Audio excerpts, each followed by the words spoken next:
And then there was her. She walked slowly along the sidewalk toward the front gate, pushing an old shopping cart that squeaked with every step. Her clothes were worn and layered unevenly. Her hair was messy, gray strands sticking out in every direction.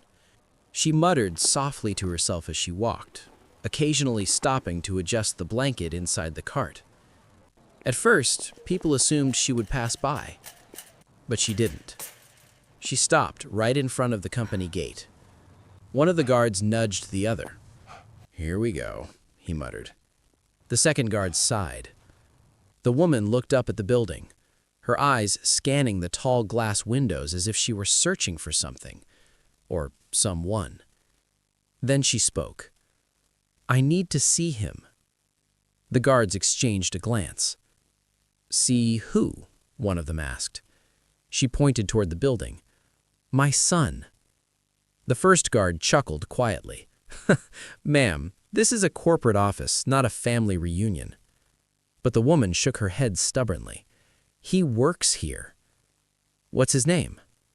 The woman paused. Her eyes looked distant for a moment, like she was reaching into a foggy memory. "Daniel." The guard snorted. "Lady, there are probably 20 Daniels in that building." But the woman didn't laugh. "Daniel Carter." Now the guards looked at each other again, because that name meant something. Daniel Carter wasn't just another employee. He was the CEO, the man whose face appeared on magazine covers and business news channels, the billionaire who'd built the company from almost nothing. The guard raised an eyebrow. "You're saying Daniel Carter is your son?" The woman nodded. "Yes." The other guard burst out laughing. "Yeah, and I'm the mayor of the city." A few employees walking past slowed down to watch. The woman gripped the handle of her cart. "I need to see him." Her voice wasn't loud, but it carried a strange certainty. One of the reception staff stepped outside after noticing the small crowd forming. "What's going on here?" The guard gestured toward the woman. "She says she's the CEO's mother." The receptionist covered her mouth to hide a laugh. "Right." Someone else whispered nearby. "Poor thing must be confused." The woman looked at each of them slowly. Her eyes moved from face to face. "I'm not confused," she said quietly. But to the people standing there, she looked exactly like someone who was. Her coat was torn. Her shoes were worn through at the sides. Her cart rattled with bottles and old blankets. Nothing about her matched the image of a billionaire's mother. The receptionist crossed her arms. "Ma'am, Mr. Carter is very busy, and you can't just show up here making claims like that." "I'm not making a claim." "Then what are you doing?" The woman hesitated. Her voice softened. "I've been looking for him." Some of the laughter faded, but not all of it. One of the guards leaned against the gate lazily. "So you just woke up today and decided the CEO was your son?" The woman shook her head. "No." "Then when did you decide?" Her answer came slowly. 20 years ago." Now the guards looked amused again. "Convenient." The receptionist sighed. "All right, this is getting ridiculous. Ma'am, you need to leave." The woman didn't move. "I just want to see him." "You can't." "I waited a long time." The guard stepped forward slightly. "You're holding up the entrance." The woman looked back at the building again. For a moment, her eyes filled with something deeper than confusion. Hope. "I know he's in there." The guard shook his head impatiently.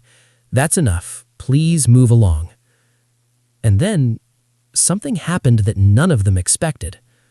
A black car rolled into the driveway, the kind of car that made people straighten their posture automatically. It slowed near the gate. The driver's door opened, and Daniel Carter stepped out. Tall, sharp suit, calm presence. The guards immediately stood upright. "Good morning, sir." Daniel nodded politely as he walked toward the entrance, but then he stopped, because he noticed the small crowd. What's going on here? The receptionist rushed forward nervously. Nothing serious, sir. Just someone causing a bit of confusion. Daniel glanced toward the gate. That's when he saw her, the woman with the cart. For a moment, he didn't move. The world around him seemed to pause, because something about her face stirred a memory he hadn't felt in decades. The guards continued speaking. She's claiming to be your mother, sir. A few employees chuckled again. Daniel didn't laugh. He stared at her. Really stared. The lines on her face, the way her hands trembled slightly on the cart handle. And then his expression changed. The calm CEO mask cracked. He stepped forward slowly. "Say that again," he said quietly. The guard repeated it with a smirk. "She says she's your mom." Daniel walked closer to the gate. The woman looked up at him. Her eyes widened. "Daniel?" The name sounded fragile, like something that hadn't been spoken in years. Daniel felt his chest tighten, because suddenly, memories rushed back. A small house, a woman singing in the kitchen, warm hands tying his shoelaces before school. But that life ended when he was 8. His mother had disappeared one night. No explanation, no goodbye. For years, he believed she had abandoned him. He grew up angry, determined, driven, but never fully healed. Now he stood there staring at the woman everyone had been mocking, and something inside him whispered the truth. He stepped closer. "What's your name?" The woman blinked. "Margaret." His breath caught. That was her name, the one he had tried to forget. He looked closer, at the faint scar near her eyebrow. The same one she got when he was 5, after slipping on the porch steps. Daniel's voice shook. "Mom?" The entire entrance went silent. The guards froze. The receptionist's face turned pale. The woman's eyes filled with tears. "I knew you'd recognize me." Daniel stepped forward quickly and opened the gate himself. The guards moved aside in shock. He stood in front of her, staring like he was afraid the moment might disappear. "Where have you been?" Her voice trembled. "I got sick." He frowned. "What kind of sick?" "Memory." Daniel felt the word hit like a weight. She explained slowly.